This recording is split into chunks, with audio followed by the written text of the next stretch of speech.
While I was preparing for this, I realized that I needed to explore three things if I was going to talk to you. And one of them was the role of creativity.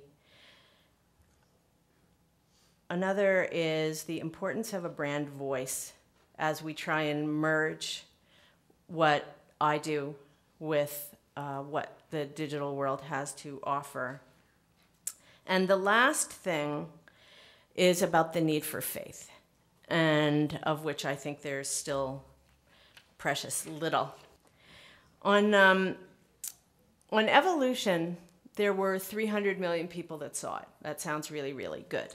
And it is really good. On Hannah, 257,000 people saw it. Is that good? You tell me. I don't know. I have no idea if that's good.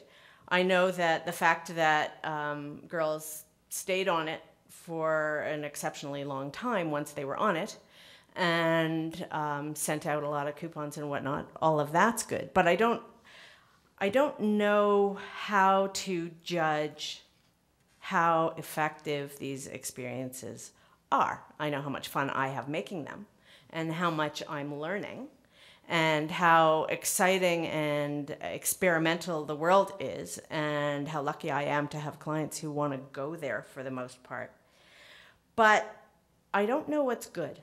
I don't know what effective is in this world, and nor do marketers. And I think that in general, it's making them leery still. I mean, some of them are really, really gutsy, but many aren't. And they're nervous about spending their money there. And the number of times that I am asked how they're going to be able to measure it and what can they measure it against and what methodologies are there. And they don't exist. There are, people way more knowledgeable in that area than I am who are working on that, who are trying to figure all that stuff out. But it doesn't exist yet. And so the only thing that you can judge anything against is what was your objective, and then you need to make your objective realistic against the audience that you're talking to and the world that you're in, which you have no idea. You have no idea what works. None of us have any idea what works. And which is fantastic, frankly, because I think research is a giant Achilles heel in a lot of ways to creativity. So the fact that that there isn't a whole lot that anybody can depend on at the moment is extremely liberating. It's extremely creatively exciting, but it's also the place of that lack of faith that I was talking about. And the new world requires that. And the lack of faith is one of the reasons that marketers are not hugely running to spend all their money on the web yet. And the head of NEO, which is Ogilvy's digital media company, said to me that she's still seeing so much resistance in traditional marketers to putting dollars into the web, except in the smallest space. And then when they do, they have the illusion that because it's on the web, that they don't actually have to spend any money on production. And in a way, evolution reinforced that they don't have to spend money to get gigantic, gigantic results. But Hannah was expensive to do. And what people had to wrap their heads around was then they were spending way less money on production in the end than they ever would have spent on media. So in the long run, it didn't cost them, in the grand scheme of things, it didn't cost that much. But to spend huge amounts of money on production is confusing and bewildering because production generally doesn't get the lion's share of the money in any kind of a media situation. So there's this sense that web stuff needs to look crappy and be small.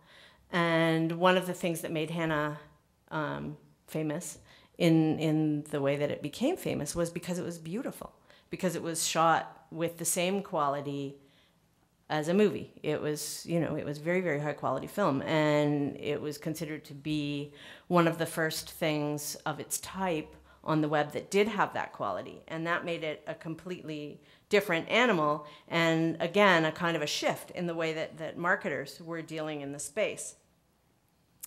A lot of clients are afraid But a lot of agencies are afraid too. And what's happening if the agencies are afraid is that our clients are doing the work without us. They're going straight to networks. They're going straight to digital media companies and digital developers. And Dove in the US, Dove's very gutsy altogether, all over the place, but Dove in the US has created a whole new media format with CW, the network. And they call it Swingers, except spelled CW, Ingers.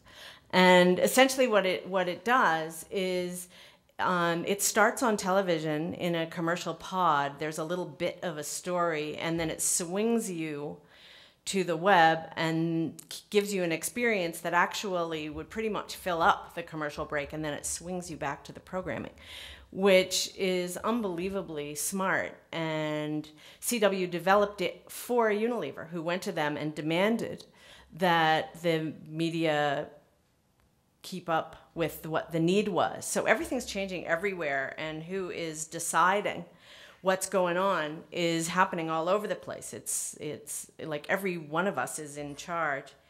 And so the people who are doing the best work are the people taking chances, like the Dove clients are. And I think that while it's an incredibly creatively fertile time, as I say, there are not a lot of us who are hitting the sweet spot between digital and traditional. But the ones who are doing it so incredibly, unbelievably, they're so cool, I can hardly stand it. And the trick, I think, is harnessing the digital potential and marrying it with the brand DNA.